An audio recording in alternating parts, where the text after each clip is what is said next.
welcome to my mini-series on subsidies. These are exciting. Subsidies are useful to try and increase the amount of goods and services provided in a market that's not providing enough of them.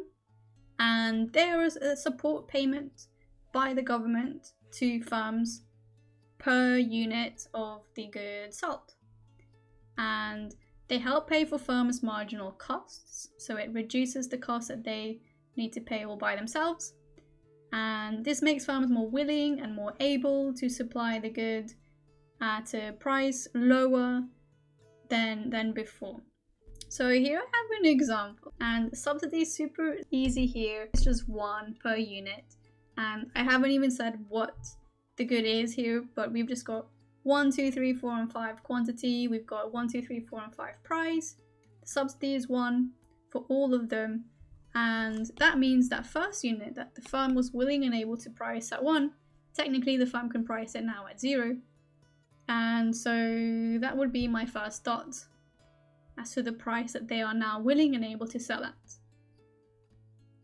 Let's repeat that second unit. That firm was willing to sell it for 2, but now that they've had 1 of their costs provided, they could, if they wanted, try and sell it for 1. That third unit again would cost them a 3, but now they only have to do it for 2. And so a subsidy does this really cool thing which shifts your supply curve like vertically downwards. That's the way that I think about it. S plus a subsidy is equal to S2. And just, make this super clear in your notes that the distance between your supply curve, that vertical gap, is equal to the subsidy. If it's a unit subsidy, that means that it's a constant amount and it's going to lead to a parallel shift.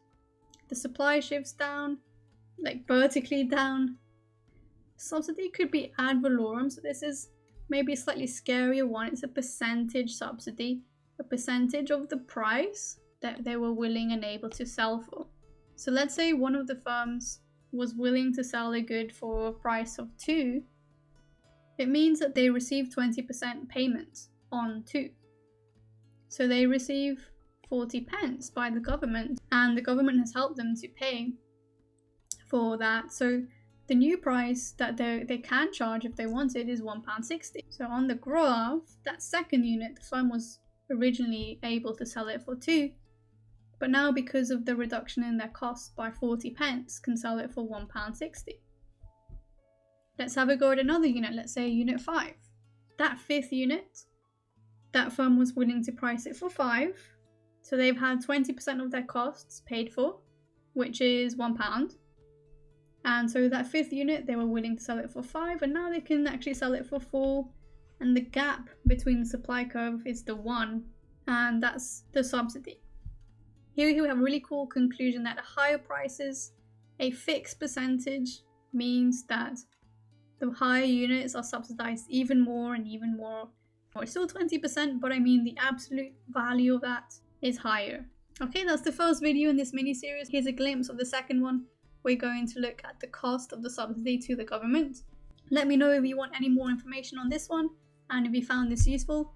Other than that, thank you so much for visiting my YouTube channel. Please click the subscription button below if you want to get notified of any new videos. That would be really useful, hopefully, to help with your revision.